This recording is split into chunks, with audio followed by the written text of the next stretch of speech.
എന്താ വിളിക്കുക? ജിത്തുന്നല്ലേ വിളിക്കുക? ഏട്ടാവുന്നല്ലോ.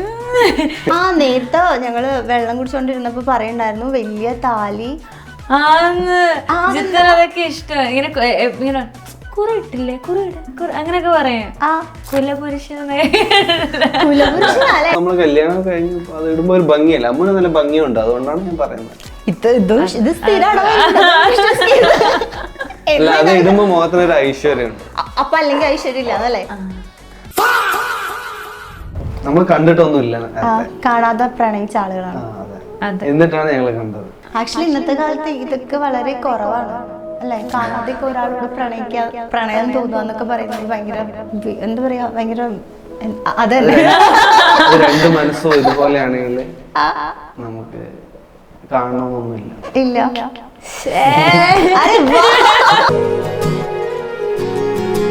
ഇത് പഠിച്ചു വെച്ചതാണ്. പ്രണയിക്കുന്ന സമയത്ത് എന്തായാലും പ്രപ്പോസ് എന്ന് പറയുന്നത് നമുക്ക് ഒഴിച്ചുകൂടാനാവാത്തൊരു സംഭവമാണ്. അതെ, അതുകൊണ്ട് ഞാൻ പറയാം അതുകൊണ്ട് അമ്മു ഒരു പാട്ടിലൂടെ എനിക്ക് ഇങ്ങനെ ആൾക്കാരെ മനസ്സ് വായിക്കാനുള്ള കഴിവൊക്കെ ഉണ്ട്. ആണല്ലേ? ഒരുപാട് വായിക്കുന്നുണ്ട്.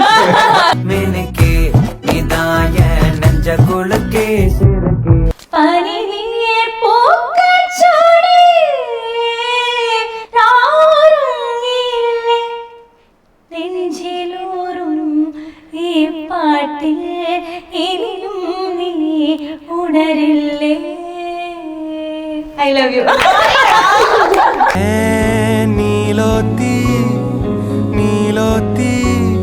അടിപൊളി. അപ്പൊ തിരിച്ച് I love you.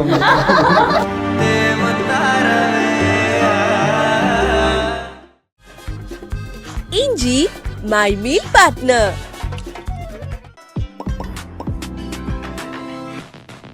ഹലോ, എല്ലാവർക്കും വെറൈറ്റി മീഡിയയുടെ പുതിയൊരു ചാച്ചോയിലേക്ക് സ്വാഗതം. ഞാൻ Mastani and this is my show Masti with Mastani.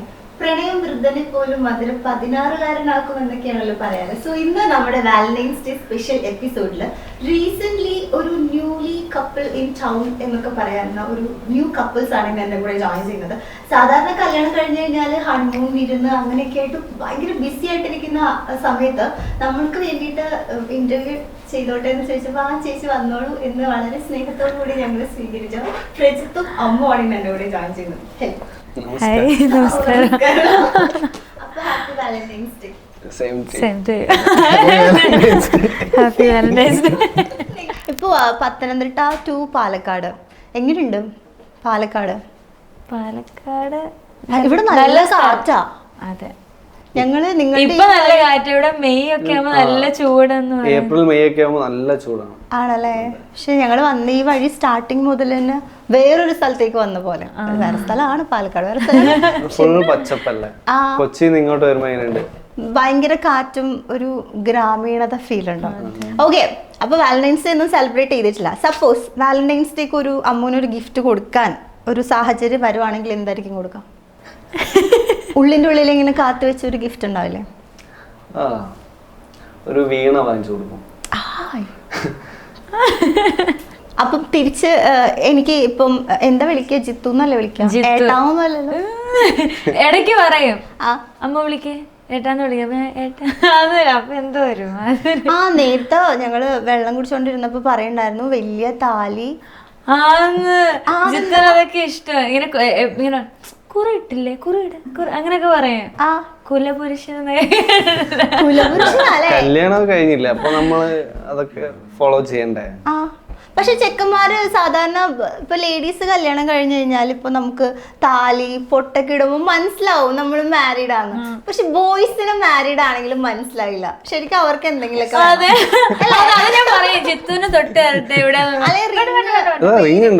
ഞാൻ റിംഗ് ഒക്കെ തിരിച്ചിട്ടിരിക്കുന്നു. ആദ്യം എന്നോട് പറഞ്ഞു അമ്മൂന്ന് വേണം, ആര്യാന്നാകുമ്പോ ബോയ്സിന്റെ പേര് ആര്യാന്ന്, അപ്പൊ വലിയ സീനില്ല അങ്ങനൊക്കെ പറഞ്ഞിട്ടുണ്ട്. ശരിക്കും കുലപുരുഷന് ഈ മുഖം കണ്ടപ്പോ അറിയില്ലല്ലോ. ഞാൻ അങ്ങനെ ടോക്സിക് പുരുഷനൊന്നും അല്ല.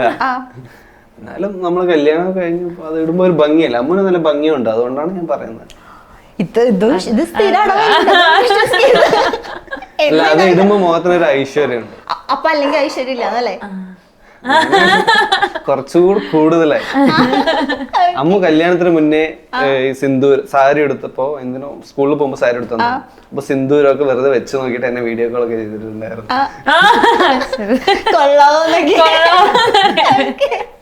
ഓക്കെ, ഇപ്പൊ നമ്മള് പ്രജിത്തിനെ കുറിച്ച് പറയുമ്പോഴേ ഇപ്പം ടിക്ടോക്ക് മുതലേ ഗേൾസിന്റെ ഒരു ഹാർട്ട് ത്രോബ് ആയിട്ടുള്ള ഒരു ആളാണ്. കാരണം ഈ മുഖം കണ്ടപ്പോ ഒരു ബേബി ഫേസ് ഉള്ള ഒരു പുള്ളിയാണ്. പിന്നെ കുറെ ഗേൾസിന്റെ മെസ്സേജും ഫുൾ ഫാൻസ് ആണ്. അങ്ങനെ ടിക്ടോക്ക് പോയി, അപ്പൊ ദേ ഇൻസ്റ്റഗ്രാം റീൽസിലേക്ക് വന്നു. അപ്പൊ ഇത്രയും ഗേൾസ് ആരാധികമാരുള്ള ഒരാളെ ഡേറ്റ് ചെയ്യുമ്പോൾ എന്തൊക്കെ ബുദ്ധിമുട്ട് ഫേസ് ചെയ്തിട്ടുണ്ട്? ഫസ്റ്റ് ഓഫ് ഓൾ ടിക്ടോക്കിൽ ഒരു വീഡിയോസ് ഞാൻ കണ്ടിട്ടില്ല. ഭാഗ്യം. ഞാൻ കണ്ടിട്ടേ ഇല്ല. എന്റെ ഫ്രണ്ടാണ് പറയുന്നത് ഇൻസ്റ്റാഗ്രാമിൽ ഞാൻ ഒരു ചേട്ടനെ കണ്ടു, ഒരു അനിയത്തിയൊക്കെ ഉണ്ട്. അപ്പൊ ഞാൻ പറഞ്ഞു, എനിക്കറിയില്ല. അപ്പൊ ഒരു റീൽസ് അയച്ചു തന്നിട്ട് പറഞ്ഞു ഇത് കണ്ടോ, നല്ല ക്യൂട്ടല്ലേ ചേട്ടൻ. ഞാൻ പറഞ്ഞു കുഴപ്പമില്ല. 2 ദിവസം കഴിയുമ്പോ ഞാൻ എന്തോ വീഡിയോക്ക് എന്തോ കമന്റിന് ഞാൻ അയച്ച കമന്റിന് റിപ്ലൈ വന്നു. അപ്പൊ ഞാൻ ശ്രദ്ധിച്ചില്ല. പിന്നെ 2 ദിവസം കഴിഞ്ഞിട്ട് പിന്നെ അത് ഡിലീറ്റ് ചെയ്തെന്ന് തോന്നുന്നു. ആ കമന്റ് ജിത്തു ഇട്ട കമന്റ് ഡിലീറ്റ് ചെയ്ത് അതിന് പിന്നെയും കമന്റ് ഇട്ടു. അപ്പൊ എന്താ ഞാൻ ലൈക്ക് അടിച്ചു തോന്നുന്നല്ലേ. പിന്നെ എനിക്ക് എന്തോ മെസ്സേജ് അയച്ചു. അങ്ങനെ കമന്റ്. അതായത് പ്രജിത്തിന്റെ വീഡിയോക്ക് താഴെ അമ്മ വന്നിട്ട് കമന്റ് ചെയ്യും. നമ്മൾ നോർമലി നമുക്ക് ഇഷ്ടപ്പെടുന്ന റീൽസ് കാണുമ്പം കമന്റ് ഇടല്ല. സിസ്റ്ററിനോടുള്ള ഒരു റീലിന് എന്തോ കമന്റ് ഇട്ടു. പിന്നെ അത് വിട്ടു. സിസ്റ്ററിനെ വെച്ചിട്ടാണ്. അതായത് ഈ ബ്രദർ സിസ്റ്റർ കോംബോക്ക് ആക്ച്വലി അതങ്ങനെ പറയാം. ആക്ച്വലി അവളെ എന്റെ കസിൻ സിസ്റ്റർ ആണ്, ചെറിയമ്മയുടെ മോളാണ്. എല്ലാരും വിചാരിക്കുന്ന സ്വന്തം സിസ്റ്റർ. ഫേസ് കട്ട് ഒരേപോലെ ഉണ്ടല്ലോ. അതെ, ചിരിയൊക്കെ. മുത്ത്. ഓക്കെ, അങ്ങനെ വീഡിയോക്ക് കമന്റ് ചെയ്തു. അപ്പൊ പ്രജിത്ത് തിരിച്ച് റിപ്ലൈ അത് ഞാൻ കണ്ടില്ല. അപ്പൊ പിന്നെയും ഡിലീറ്റ് ചെയ്തിട്ട് അത് പിന്നെയും റിപ്ലൈ കമന്റ് ഇട്ടു. അപ്പൊ ഞാൻ ലൈക്ക് ചെയ്തു. അപ്പം എല്ലാ വീഡിയോസിന് താഴെ വരുന്ന കമന്റ്സിന് റിപ്ലൈ കൊടുക്കുന്ന ഒരാളാണോ? ഇല്ല, ഞാൻ കമന്റ്സ് നോക്കാറേ ഇല്ല. അപ്പൊ പിന്നെ ഈ കുട്ടിയുടെ കമന്റ് മാത്രം നോക്കിയത്? ഞാൻ ചുമ്മാ ഇങ്ങനെ നോക്കുമ്പോ ഇവളുടെ പ്രൊഫൈല് കണ്ടു. ഞാൻ ഉള്ളിൽ കയറി നോക്കിയപ്പോ പാട്ടൊക്കെ പാടിയിട്ടിരിക്കുന്നു. അപ്പൊ എനിക്ക് ഭയങ്കര ഇൻട്രസ്റ്റ് ആയിട്ട് തോന്നി. പിന്നെ ഞാൻ കമന്റ് ചെയ്ത് അവൾ അയച്ച കമന്റിന് ഞാൻ റിപ്ലൈ ചെയ്ത്. റിപ്ലൈ എനിക്ക് റെസ്പോൺസ് ഒന്നും കിട്ടിയില്ല. പിന്നെ ഞാൻ ഡിലീറ്റ് ചെയ്ത് കമന്റ് ചെയ്തു. എന്തായിരുന്നു ആ കമന്റിന് കൊടുത്ത റിപ്ലൈ? ഇമോജി എന്തെങ്കിലും ആയിരിക്കും. അങ്ങനെയാണ് ലവ് സ്റ്റോറി സ്റ്റാർട്ട് ചെയ്തത്. അതെ, അങ്ങനെയാണ് മിണ്ടാൻ തുടങ്ങി. ഓക്കെ, അങ്ങനെ കമന്റിന് റിപ്ലൈ കൊടുത്തു. അതിനുശേഷം അവളെ റിപ്ലൈ തന്ന് ഞാൻ പിന്നെ മിണ്ടി മെസ്സേജ് അയച്ച് അങ്ങനെ മിണ്ടി സംസാരിക്കാൻ തുടങ്ങി. ആരാദ്യം മെസ്സേജ് അയച്ചേ? ഞാൻ തന്നെ. എന്താ അയച്ചേ? ഹായ്. എന്നിട്ട് പിന്നെ അങ്ങനെ സംസാരിക്കാൻ തുടങ്ങി. കുട്ടി പാടല്ലേ? കുട്ടി പാട്. അപ്പൊ പ്രൊഫൈലിൽ കയറിയപ്പോ കൊറേ പാട്ട് പാടിയിട്ടുണ്ടല്ലോ. ഏത് പാട്ടിന്റെ വീഡിയോ ആദ്യം ശ്രദ്ധപ്പെട്ടത്? കറക്റ്റ് ആയിട്ട് ഓർമ്മയില്ല. ഏതോ പാട്ട് കണ്ടിട്ടാണ് വീണത്. പാട്ട് പാടി വീഴ്ത്തിയതാ. നമ്മൾ ഈ പാട്ട് പാടി മഴ പെയ്യിക്കാന്നൊക്കെ പറയില്ല, അതുപോലെ പാട്ട് പാടി വീണു. ഓക്കെ, അങ്ങനെ മെസ്സേജ് അയച്ചു. ആ ഒരു ഫ്രണ്ട്ഷിപ്പ് സ്റ്റാർട്ട് ചെയ്തു. പിന്നെ അത് എപ്പോഴാ പ്രണയത്തിലേക്ക് പോയത്? പ്രണയത്തിലേക്ക് പോയി. പക്ഷെ ഞങ്ങൾ ഇതുവരെ എന്താ പറയാ, എനിക്കിതിന് ഇഷ്ടമാണ്, അവൾക്ക് എന്നെ ഇഷ്ടമാണെന്നൊന്നും പറഞ്ഞില്ല. സംസാരിച്ച് രണ്ടാൾക്ക് ഇഷ്ടമാണെന്ന് അറിയാം. ആ ഒരു ഫ്ലോയിൽ അങ്ങ് പോയി. എന്നാലും എത്ര നാൾ കഴിഞ്ഞപ്പോഴാണ് അറിഞ്ഞത് ഓക്കെ ഇത് നമ്മള് ഫ്രണ്ട്ഷിപ്പ് മാത്രല്ല? ഇത് കൊറോണ ടൈമിലാന്ന് തോന്നുന്നല്ലേ. അതൊരു 6 മാസത്തിനുള്ളിൽ തന്നെ നമുക്ക് മനസ്സിലായി. ഇപ്പൊ നിലവിൽ എത്ര നാളത്തെ റിലേഷനാ? ഇപ്പൊ 3.5 കഴിഞ്ഞു. ഓക്കെ, എനിക്ക് തോന്നുന്നു പത്തനംതിട്ട പാലക്കാട് ആ ഒരു ഡിസ്റ്റൻസും പരിപാടീസും അത് ഈസി ഗോയിങ് ആയിരുന്നു? അല്ല, ഞങ്ങള് ഒരു വർഷത്തിൽ 3 തവണയൊക്കെ കണ്ടിട്ടുള്ളൂ. വർഷത്തിൽ 3 തവണയോ?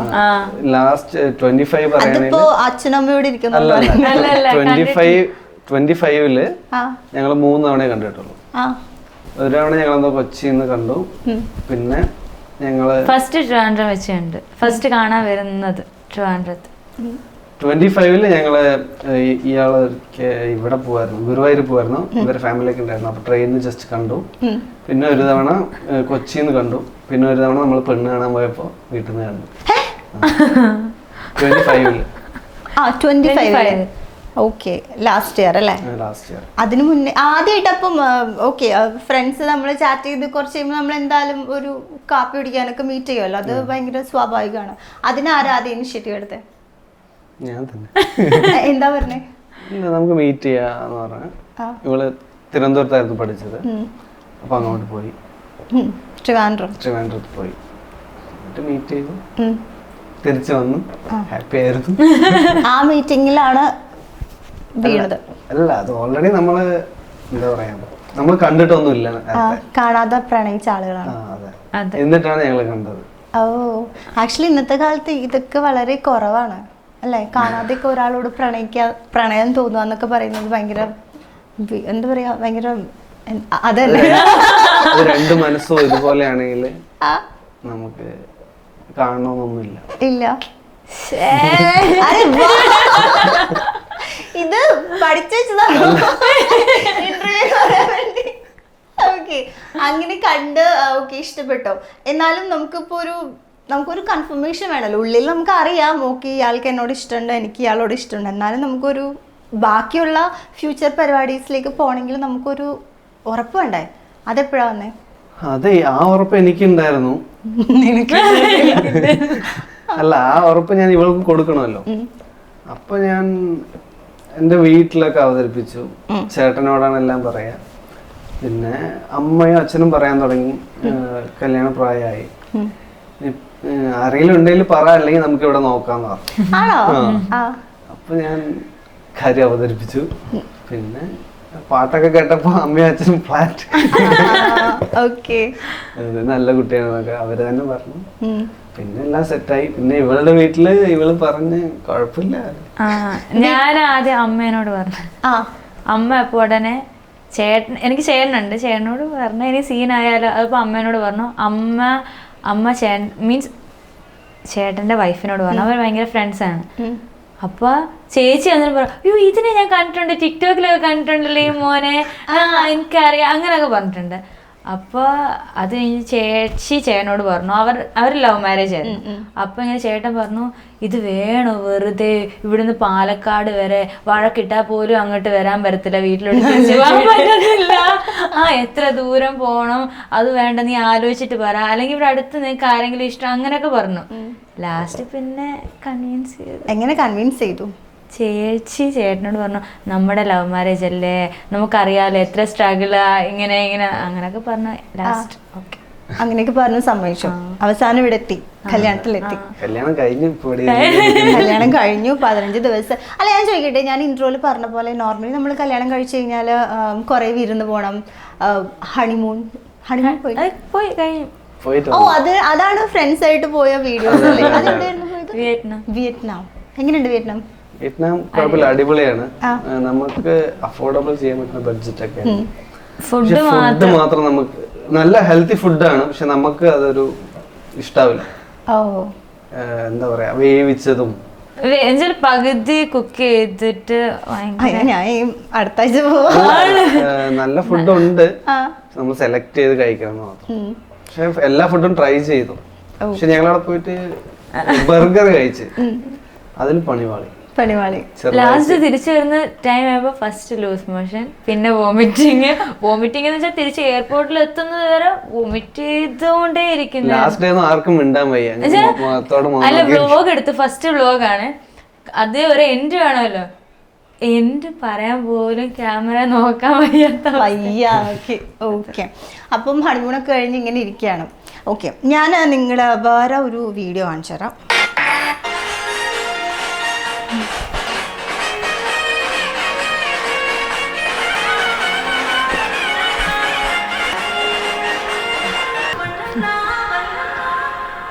ഇത് റിയൽ ലൈഫ് എക്സ്പീരിയൻസിൽ നിന്ന് ചീന്തിയെടുത്താണോ? അതെ. എന്താ പറയാ, ഇവളാണ് എനിക്ക് ഓരോന്നും ഇങ്ങനെ പഠിപ്പിച്ചിരിക്കുന്നത് ചെയ്യണം. ഈ ഡാർക്ക് സർക്കിൾസ്, കൺസീലർ, ബ്ലഷ് ഇടണം, ഇങ്ങനെ ടച്ച് ചെയ്തിട്ട് ഇങ്ങനെ എല്ലാം പറഞ്ഞു തരും. പക്ഷെ അതൊരു പ്രശ്നമുണ്ട്. എന്താന്ന് വെച്ചാല് ഇവള് വർക്കിന് പോകുമ്പോ അതൊക്കെ എടുത്തിട്ട് പോകും. പിന്നെ ഞാൻ ചുമ്മാ കാണിച്ചു അതെ കാണിച്ചു തന്നിട്ട് ഞാൻ പോകുമ്പോ എന്റെ സാധനം എല്ലാം എടുത്തിട്ട് ഞാൻ അങ്ങ് പോകും. പിന്നെ പഴയത് എനിക്ക് ഒരു മോയ്സ്ചറൈസർ മാത്രമാണ്. അല്ലെങ്കിലും ശരിക്കും ആൺപിള്ളേർക്ക് ഒരുങ്ങാൻ ഒരു സോപ്പ് മതി എന്ന് പറയുന്നത് സത്യം. അങ്ങനൊന്നുമല്ല, ആൺപിള്ളേർക്ക് കൂടെ പക്ഷെ ഞാൻ പൊതുവെ കേട്ടിട്ടുണ്ട് ചെക്കന്മാർ നമ്മളുടെ അത്രയും പ്രോഡക്ട്സും ഒന്നും നിങ്ങൾക്ക് യൂസ് ചെയ്യണം. നിങ്ങൾ ഇപ്പൊ നേരെ തിരിച്ചാണ്. ഇപ്പൊ നമ്മളെക്കാളിലും പ്രൊഡക്ട്സ് യൂസ് ചെയ്യുന്ന ഇവരാണ്. അത് ഇത് ലിപ്പിനത് അതിനങ്ങനെ അങ്ങനെ തലയിൽ യൂസ് ചെയ്ത കുളി അങ്ങനൊക്കെ ഉണ്ട്. ആകെ മാറി. എന്താണ് ബിഫോർ ആൻഡ് ആഫ്റ്റർ മാരേജ് വന്ന ഒരു ഓക്കെ ബിഫോർ മാരേജ് നമുക്കൊരു എക്സ്പെക്ടേഷൻ ഉണ്ടാവില്ലേ മാരേജ് ലൈഫ് ഇങ്ങനെ ആയിരിക്കും, അതിൽ എന്തൊക്കെ മാറിയിട്ടുണ്ട്, എന്തൊക്കെ പുതിയത് ആഡ് ഓൺ ആയിട്ടുണ്ട്?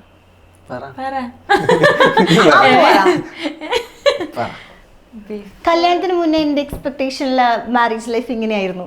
കല്യാണം കഴിഞ്ഞ് 15 ദിവസമായിട്ടുള്ളൂ, എന്നാലും ശരിക്കും ഞങ്ങളില്ലേ റിയാലിറ്റിക്ക് വന്നിട്ടില്ല. ആ ടൈം ആയിട്ടില്ല. ചോദ്യം ഒരു 2 വർഷം കല്യാണം കഴിച്ചൊരു ഫീൽ വന്നിട്ടില്ല. കൂടെ ഒരാളുണ്ട് എന്നുള്ളത് ഒരു ഓർമ്മയുണ്ട്. ഞാന് ഫസ്റ്റ് വന്ന ദിവസം അല്ല 2 ദിവസം കഴിഞ്ഞിട്ട് കല്യാണം കഴിഞ്ഞ് 2 ദിവസം കഴിഞ്ഞിട്ട് ജിത്തുവിന്റെ ഫോണിൽ എൻ്റെ അമ്മൂന്ന് സേവ് ചെയ്തിട്ടുള്ളത്. അത് ഞാൻ മരിയുടെ വൈഫ് എന്ന് പറഞ്ഞാൽ സേവ് ചെയ്തു. എൻ്റെ ഇതിലെ ഹസ്ബൻഡ് എന്ന്. ഈ ഇടയ്ക്ക് കോള് വരുമല്ലോ, ജിത്തു വിളിക്കുമ്പോ ഹസ്ബൻഡ് ഇതാര അല്ലെ നമ്മൾ ഓർമ്മ വരുത്തിട്ട് ഇതാര എന്നെ വിളിക്കുന്നതിനൊക്കെ ഉള്ളൊരിതാ. ആ പേരും അതൊന്നും ഇത് ആവുന്നില്ല. ഹസ്ബൻഡ് അങ്ങനെ ആക്കിയോ ഞാൻ അങ്ങനെയൊക്കെ ഉള്ള ഒരു തോട്ട്. ഓ ഞാനിപ്പോഴും കല്യാണം കഴിഞ്ഞു കുറച്ച് കാലം എടുക്കും തോന്നുന്നു, എനിക്കറിയില്ല. നമ്മള് ഫസ്റ്റ് ടൈം ആയതുകൊണ്ട്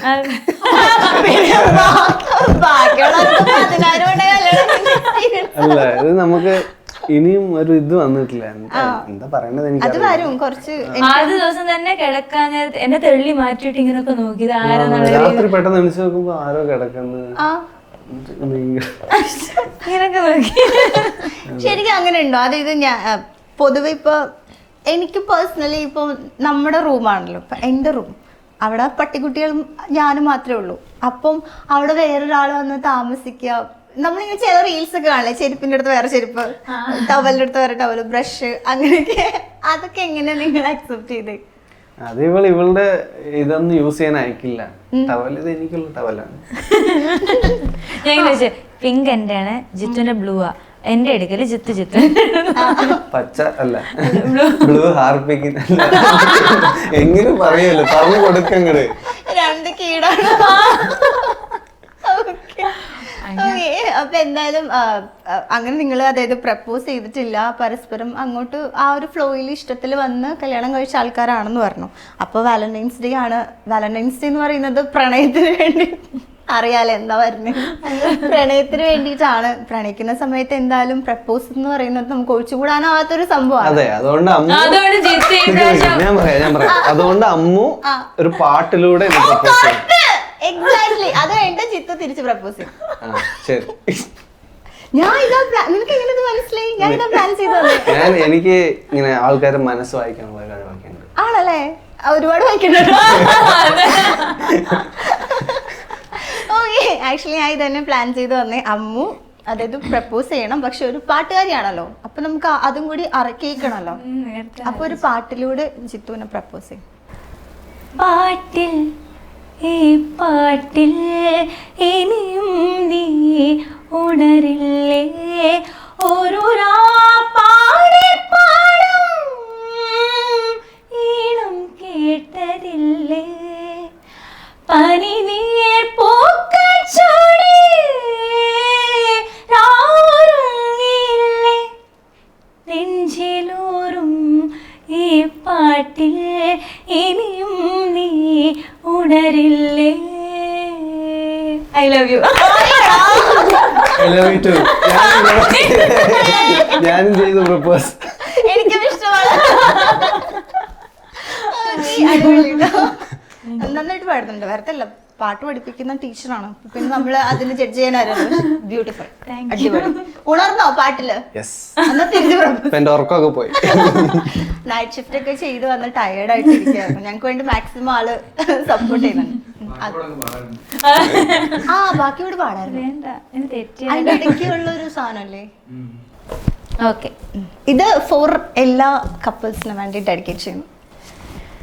സാഗരം മാറിലേറ്റും കതിരോൻ വീടറിഞ്ഞോ കാതരെ നിന്റെ നെഞ്ചിലെ എരിയും സൂര്യനാരോ കടലല തൊടു നിറമാനു നിൻ കവിളിലും അരുണിമ പോർത്തവാ പ്രണയമൊര സുലഭ മധുരമായി നിർവൃതേ ഒഴുകും പാട്ടിൽ ഈ പാട്ടിൽ ഇനിയും നീ ഉണരില്ലേ.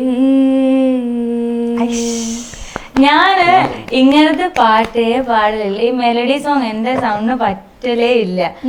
ഇച്ചിരി ഫാസ്റ്റ് അല്ലെങ്കിൽ ക്ലാസിക്കൽ സെമി ക്ലാസിക്കൽ അതേ പാടുള്ളൂ. പിന്നെ ഇന്നിനി വാലന്റൈൻസ് ഡേ അല്ല ഞാൻ ഇങ്ങനെ പാടിട്ടില്ല. ഇനി നോക്കൂ രാവിലെ എണ്ണീറ്റിട്ട് അങ്ങനെ ഇത് നോക്ക അഡ്ജസ്റ്റ് ചെയ്യാന്നൊക്കെ പറഞ്ഞ് 4 വരി പഠിച്ചു വെച്ച. പക്ഷെ കൊള്ളാം, അടിപൊളിയായിട്ടുണ്ട്, നല്ല രസമുണ്ട്. ഞാൻ ആക്ച്വലി അത് പറയാൻ വരുമായിരുന്നു. അമ്മൂൻ്റെ അടുത്ത് സംസാരിക്കുമ്പോൾ ഞാൻ നേരത്തെ പറഞ്ഞ പോലെ ഒരു കുഞ്ഞു കുട്ടികളുടെ ഒരു സൗണ്ടും ഒരു ആറ്റിറ്റ്യൂഡും പരിപാടീസൊക്കെയാ. പക്ഷെ പാട്ട് പാടുമ്പോൾ മാറില്ല, സൗണ്ട് അങ്ങ് മാറി. അടിപൊളി, സൂപ്പർ. അപ്പൊ തിരിച്ച് അടിപൊളി. I love U Ammu. ഇനി പ്രപ്പോസ് ചെയ്ത് തിരിച്ച് പൂ കൊടുത്താൽ മതി. പൂ കൊടുത്തിട്ട് പ്രപ്പോസ് ആണ്, അല്ല പ്രപ്പോസ് ചെയ്തിട്ട് പൂ കൊടുത്താൽ മതി. അമ്മു എന്താ അന്ന് ഇൻസ്റ്റാഗ്രാമിൽ അമ്മന്റെ പാട്ട് കേട്ടപ്പോ മുതലേ അമ്മൂടെ എനിക്ക് ഭയങ്കര ഇഷ്ടമാണ്. പക്ഷെ അമ്മൂന് ആ ഇഷ്ടം എന്നോട് ഉണ്ടോന്ന് എനിക്ക് അറിയില്ല. അതുകൊണ്ടാണല്ലോ ഞാൻ ഇവിടെ ഇരിക്കുന്നത്. അല്ല നമ്മൾ പ്രപ്പോസ് ചെയ്യില്ല, അപ്പൊ ആ ഒരു ഫീലിലേക്ക് വരണ്ടേ. അമ്മു എന്റെ പാട്ട് കേട്ടപ്പോ മുതലാണ്. ഏത് പാട്ടായിരുന്നു കേട്ടത്? അതുപോലെ അതൊന്നേരം ഞാൻ പാടിയിട്ടേ ഇല്ല. അത് കഴിഞ്ഞ ദിവസമാണ് പാടുന്നത്. ഈ ലൈനിൽ വാ. ഇതാണ് നമ്മ പറഞ്ഞ സപ്പോർട്ടീവ് അല്ലേ? അപ്പൊ സപ്പോർട്ട് ചെയ്യും. ആ പാട്ട് കേട്ടാണ് എനിക്ക് ഒരു ക്രഷ് ഇവിടെ ഇങ്ങനെ വന്നത്. അപ്പൊ ഇന്ന് വാലന്റൈൻസ് ഡേ ആയതുകൊണ്ട് എനിക്കിത് പറയണം തോന്നി. ഓക്കെ പറ. I love you. I love you to.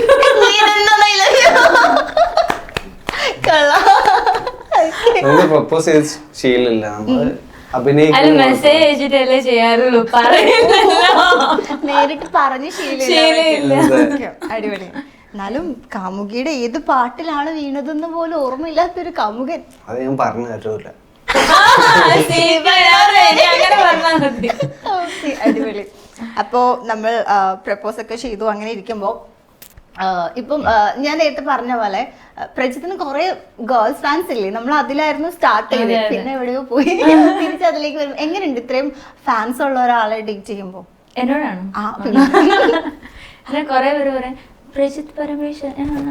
അതെ, ഓ ചേട്ടൻ്റെ റീൽസ് ഒക്കെ കാണലുണ്ട് അങ്ങനെ ഇങ്ങനെന്നൊക്കെ. ഞാൻ അറിയുന്നതും എന്റെ ഫ്രണ്ട് വഴിയാണല്ലോ, അതുവരെ എനിക്ക് അറിയലേ ഇല്ല, ഞാൻ കണ്ടിട്ട് കൂടിയില്ല. പിന്നെ അതിനുശേഷം പിന്നെ വരുന്നതെല്ലാം അല്ല ജിത്തുവിന്റെ വീഡിയോസ് ആണ്. പിന്നെ ഞങ്ങള് ഫസ്റ്റ് മീറ്റ് ചെയ്തപ്പോ എന്തോ റീൽസ് ഫസ്റ്റ് ഇട്ടപ്പോ എന്നോട് ചോദിച്ചു ഈ ചേട്ടനെ എങ്ങനെ അറിയാം, ഫ്രണ്ട് ആണല്ലേ? അപ്പൊ ഞാൻ അതെ ഫ്രണ്ടാണ് അങ്ങനെയൊക്കെ. പിന്നെ ചോദിച്ചു പോകുന്നവരൊക്കെ ഇങ്ങനെ ചോദിക്കുന്നത് ഇതാരെ ഫ്രണ്ടാണോ അത് ലവേഴ്സ് ആണോ ഇങ്ങനെയൊക്കെ ചോദിക്കുന്നുണ്ടായിരുന്നു. പിന്നെന്താണ് അപ്പൊ വിഷമായി കാണില്ലേ? അതായത് ഗേൾസ് ഫാൻസിന് വിഷമായില്ലേ കല്യാണം കഴിച്ചത്, എന്നാലും ഞങ്ങളോട് ഈ ചതി ചെയ്തല്ലോ എന്നൊക്കെ ചോദിച്ചു? അങ്ങനൊന്നും ചോദിച്ചില്ല, എല്ലാരും വിഷ് ചെയ്തായിരുന്നു. എന്നാലും അല്ല കമന്റ്സ് ഒക്കെ ഞാൻ കണ്ടല്ലോ, 2-3 കമന്റ്സ് ഒക്കെ. എന്നാലും പ്രജിത്ത് ഇത്ര പെട്ടെന്ന് കല്യാണം കഴിച്ചല്ലോ എന്നൊക്കെ. പെട്ടെന്നൊന്നല്ല, എനിക്ക് വയസ്സായി. അത്ര വയസ്സൊന്നും ആയിട്ടില്ല, കല്യാണ പ്രായമൊക്കെ ആയി എനിക്ക്. നേരത്തെ കല്യാണം കഴിച്ചു ഒരു ഓക്കെ. അപ്പൊ ഇങ്ങനെ കൊറേ, അതായത് നിങ്ങൾ ഡേറ്റ് ചെയ്തിരിക്കുന്ന സമയത്താണെങ്കിലും കുറെ പ്രപ്പോസൽസ് ഒക്കെ വന്നിട്ടുണ്ടാവില്ലേ? കുറച്ചൊക്കെ. അതൊക്കെ എങ്ങനെ ഹാൻഡിൽ ചെയ്തു? ഇല്ല, ഞാൻ കമ്മിറ്റഡ് ആണെന്ന് പറഞ്ഞിട്ടുണ്ടോ? ചെക്ക് ചെയ്യുന്ന ആളാണോ കമന്റ് ഒക്കെ? ഫ്രീഡം കൊടുക്കുന്ന. അതല്ല, ഇപ്പൊ പല രീതിയിലുള്ള ആൾക്കാരെ, ചിലത് നെഗറ്റീവ് കാണും. എനിക്ക് എന്തെങ്കിലും നെഗറ്റീവ് ആണ് പിന്നെ ടെൻഷനാണ്. പിന്നെ ആ പണിക്ക് പോകേണ്ട ആവശ്യമില്ലല്ലോ, നമ്മൾ ഇഷ്ടമുള്ള ഇടുന്നു, അത്ര തന്നെ. ആരെങ്കിലും പറയുന്നത് പറയട്ടെ, അത് കഴിഞ്ഞു, അത്രേ ഉള്ളൂ. അത്രേ ഉള്ളൂ. ഓക്കെ. അപ്പൊ എന്തായാലും കുറച്ചെങ്കിലും പെൺകുട്ടികളുടെ ഒരു ഹൃദയം മുറിഞ്ഞിട്ടുണ്ടാവും 15 ദിവസം മുന്നേ. അല്ല, എന്നെ എല്ലാരും വിഷാണ് ചെയ്തത് കൂടുതൽ. ഇനിയിപ്പൊ അങ്ങനെ പറയാനേ പറ്റുള്ളൂ. പോട്ടേക്കറിയണ്ട. ശരി വിട്.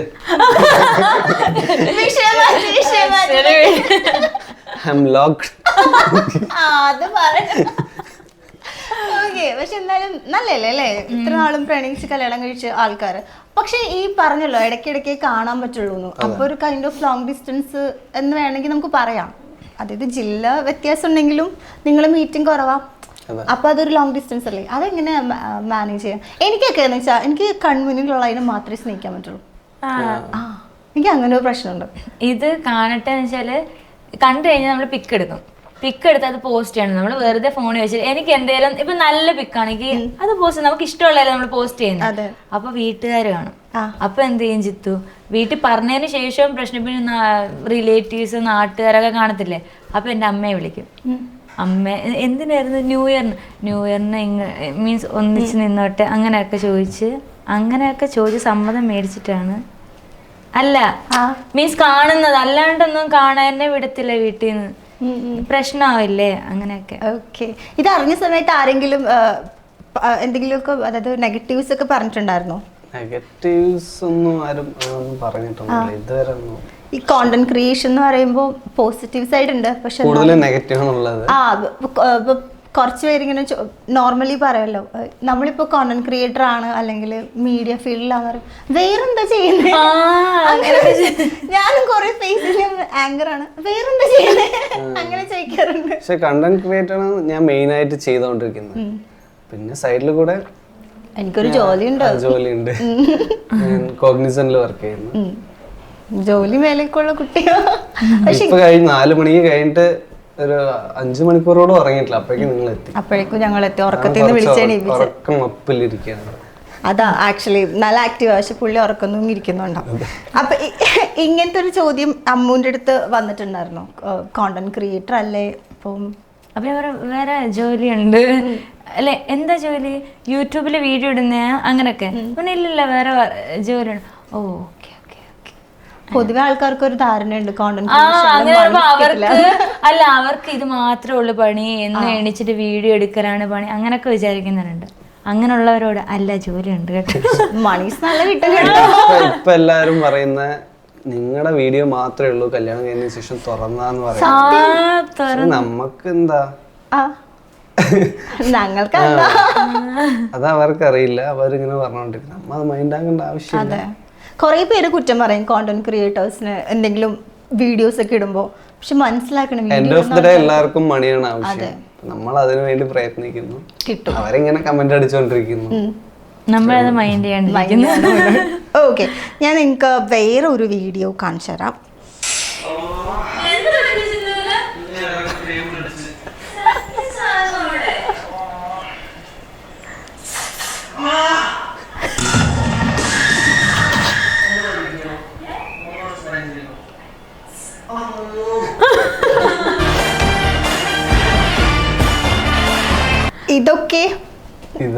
ഇത് ഞാൻ അമ്മ അത് മാറിപ്പോലെ സ്വാഭാവികമല്ലേ. ഇത് വേറെ ഒരു ചേട്ടനും ചേച്ചിയും ചെയ്തിട്ടുണ്ടായിരുന്ന ഒരു വീഡിയോ. അവരെന്തോ പൊന്നൂന്ന് പറഞ്ഞു കരയും. അപ്പൊ ഞങ്ങള് ചെറുതായിട്ട് മാറ്റി അമ്മു. പക്ഷെ അത് കൊള്ളാം. എങ്ങനെയുണ്ട് അമ്മായി അമ്മ അടിപൊളി. ആക്ച്വലി അമ്മ ഭയങ്കര എനർജി ആയിട്ടോ. ഞങ്ങൾ ഇങ്ങനെ ഇവിടെ സെറ്റ് ചെയ്യുന്ന അമ്മ ഭയങ്കര സപ്പോർട്ടാണ് എല്ലാ കാര്യത്തിലും. പണ്ട് മുതലേ ടിക്ടോക്ക് ഒക്കെ എടുക്കുമ്പോ എല്ലാ സപ്പോർട്ടാണ്. ആരും ഇല്ലെങ്കിൽ അമ്മയാണ് വീഡിയോ നേരെ പിടിച്ചൊന്നും തരില്ല, എന്നാലും നമുക്ക് പിടിച്ചു തരും. ആരും ഇല്ലെങ്കിൽ അമ്മ വീഡിയോ എടുത്തു തരും. പിന്നെ അമ്മയ്ക്ക് വീഡിയോ ചെയ്യാനൊക്കെ ഭയങ്കര ഇൻട്രസ്റ്റ് ആണ്. എന്താ പറയാ, പക്ഷെ ഇപ്പൊ നമ്മള് ഒരു അടുക്കളയിലുള്ള വേഷമാണെങ്കിലും എന്നാ ഞാൻ പോയി ഒരുങ്ങിയിട്ട് വരാം. ഇനി ഒരു ബിരിയാണി കിട്ടിയാലോ എന്ന് പറഞ്ഞിട്ട് ഒരു ചാൻസ് കിട്ടിയാലോ. ഞങ്ങൾ വന്നിട്ട് ഞങ്ങളിവിടെ അറേഞ്ച് ചെയ്യുന്ന സമയത്ത് അമ്മ ഭയങ്കര സപ്പോർട്ട്, ഇവരെക്കാളും സപ്പോർട്ട് അമ്മയായിരുന്നു. ഞാൻ വിചാരിച്ച അമ്മേനെ ഇന്റർവ്യൂ എടുത്താലോ എന്ന് പറയാൻ. അതേപോലെ തന്നെ അച്ഛനും ഭയങ്കര സപ്പോർട്ടാണ് വീഡിയോ എടുക്കാനും. ഇതുവരെ നിങ്ങൾ വരുന്ന സമയത്ത് എപ്പോഴാ വരുന്നത്, അവരെത്താറായോ, അങ്ങനെ ഇവിടെയാണ് ചെയ്യുന്നത്, അങ്ങനെയൊക്കെ ചോദിച്ചുകൊണ്ടിരിക്കുന്നുണ്ട്. അച്ഛനും അതെ, ഞങ്ങൾ വന്ന സമയത്ത് അച്ഛൻ ഒരു മുണ്ടൊക്കെ കൊടുത്തിട്ട് അവിടെ ഇരിക്കുകയാണ്. ഞങ്ങളെ കാണുമ്പോൾ വേഗം പോയിട്ട് ഷർട്ടും മുണ്ടും അമ്മയൊക്കെ ഒരുങ്ങി സുന്ദരമായിട്ട് ഇരിക്കുന്നത്. ഞാൻ വിചാരിച്ചു ഇവരെന്തോ പുറത്തു പോകാനായിട്ട്. എല്ലാവരും നല്ല സപ്പോർട്ടാണ്. ചേട്ടനായാലും ശരി വീഡിയോ എടുക്കാൻ നല്ല സപ്പോർട്ടാണ്. പിന്നെ നമ്മള് വെഡിങ്ങിന് റിസപ്ഷൻ കഴിഞ്ഞിട്ട് കുപ്പി പിടിച്ചുകൊണ്ടാണ് ഒരു വീഡിയോ ചെയ്തിട്ടുണ്ടായിരുന്നു. അത് ഭയങ്കര ഫാമിലിയിലൊക്കെ ഭയങ്കര സീനായിരുന്നു. അപ്പോ അമ്മയും അച്ഛനൊക്കെ പറഞ്ഞു അത് അവര് കണ്ടന്റ് ക്രിയേറ്റേഴ്സ് അല്ലേ, അപ്പൊ വീഡിയോ ചെയ്യാൻ വേണ്ടിയിട്ടാണ്, ഇതൊക്കെ വലിയ കാര്യം ആക്കേണ്ടതുണ്ടോ എന്ന് പറഞ്ഞാൽ അവര് ഭയങ്കര സപ്പോർട്ടൊക്കെ ആയിരുന്നു. എല്ലാ കാര്യത്തിലും സപ്പോർട്ടാണ്. ശരിക്കും നമുക്ക് ഫാമിലിയിൽ നിന്ന് വരുന്ന സപ്പോർട്ട് ഉണ്ടെങ്കിൽ തന്നെ നമുക്ക് പകുതി കാര്യങ്ങള് നെവർ മൈൻഡ് ആക്കി വിടാൻ പറ്റും, ഒരു ധൈര്യം കിട്ടും. അവരെ സപ്പോർട്ട് ഉണ്ടെങ്കിൽ പിന്നെ നമുക്ക് വേറെ ഒന്നും നോക്കേണ്ട ആവശ്യമില്ല. എങ്ങനെയുണ്ട് അമ്മ? എനിക്ക് മനസ്സിലായ ഒരു അമ്മായിയമ്മ വൈബ് അല്ല, ഒരു അമ്മ വൈബ്. അങ്ങനെയൊന്നുമില്ല.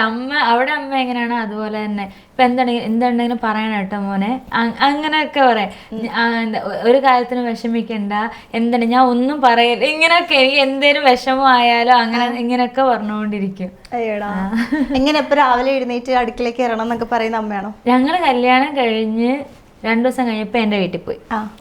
അത് കഴിഞ്ഞിട്ട് ജിത്തുവിന്റെ ഫ്രണ്ടിന്റെ കല്യാണം, നേരെ അങ്ങോട്ട് പോയി. ഇവിടെ നിന്നിട്ടില്ല. അത് കഴിഞ്ഞ് ട്രിപ്പിന് പോയി. അത് കഴിഞ്ഞപ്പോ അമ്മ അച്ഛനും ഹോസ്പിറ്റലിൽ. അപ്പൊ 2 ദിവസം ഞങ്ങളായിരുന്നു. അപ്പൊ ഞാൻ തന്നെ ഫുഡൊക്കെ വെച്ച് കൊടുത്ത് എന്താ പായത്തിന് ജിത്തുവിന് പനിയായപ്പോ പിന്നെ കഞ്ഞിയും പയറും വെച്ചാൽ മതി, അതാകുമ്പോ എളുപ്പമാണ്. അങ്ങനെയൊക്കെ. അത് കഴിഞ്ഞിട്ട് അമ്മ ഇന്നലെ വന്നിട്ടേ ഉള്ളൂ. വന്ന് കഴിഞ്ഞപ്പോ രാവിലെ ചെല്ലുമ്പോ പറയും ഒന്നും ചെയ്യല്ല, അങ്ങനല്ല, പ്രത്യേകിച്ച് ഒന്നും ചെയ്യാൻ. ചെയ്തോ. എത്ര മണിക്ക് എഴുന്നേക്കാ? അയ്യോ ഞാൻ കുലസ്ത്രീയാന്ന് വിചാരിക്കാം, അങ്ങനെയല്ല കേട്ടോ. ഇല്ല, ഇവിടെ അങ്ങനെയൊന്നുമില്ല. എനിക്ക് നൈറ്റ് ഷിഫ്റ്റ് ആയതുകൊണ്ട് ഞാൻ 4 മണിക്ക് വർക്ക് കഴിഞ്ഞാൽ ഒരു 6 മണിയൊക്കെ ആകുമ്പോഴേ ഉറങ്ങത്തുള്ളൂ. ഒരു മോർണിംഗ് ഫുള്ളും ഉറങ്ങും. അതുകൊണ്ട് ഇവൾക്കും സീനൊന്നും ഉണ്ടാവില്ല. എന്താന്ന് വെച്ചാല് മോർണിംഗ് ആരും ആക്റ്റീവ് ആയിരിക്കില്ല. അതുകൊണ്ട് ഇവൾക്ക് കറക്റ്റ് 6 മണിക്ക് എണീക്കണം. ഇപ്പൊ പക്ഷെ 2 ദിവസം കൊണ്ട് 7:45 ആകുമ്പോഴേ എണ്ണിച്ചിട്ട് വരണം. ഇങ്ങനെ എന്റെ കൂടെ 9 അല്ല അങ്ങനെയൊന്നും ആവത്തില്ല. പിന്നെ ഉറക്കം വരില്ല. പിന്നെ ജിത്തു റൂമിൽ പോയിരിക്കാനും പറ്റില്ല. ജിത്തു ഉറക്കമല്ലോ. അപ്പൊ നമുക്ക് ഒരുമാതിരി. ഇവിടെ വരുമ്പോ ഇവിടെ ആരുമില്ല, അങ്ങനത്തെ അവസ്ഥ. അയ്യടാ, 7:45 എണീക്കുന്ന കുട്ടിയാണല്ലേ? 7:45 6 മണിക്കൊക്കെ എണീക്കും. ഇപ്പൊ ഞാന് 10 മണിക്ക് കിടക്കുന്നേ. 10 മണി ഇവിടെ വന്നിട്ടാണ്. ആ കല്യാണത്ത് കഴിഞ്ഞ ടൈമിലൊക്കെ 2 മണി, 1:45, 2:30 അങ്ങനൊക്കെ.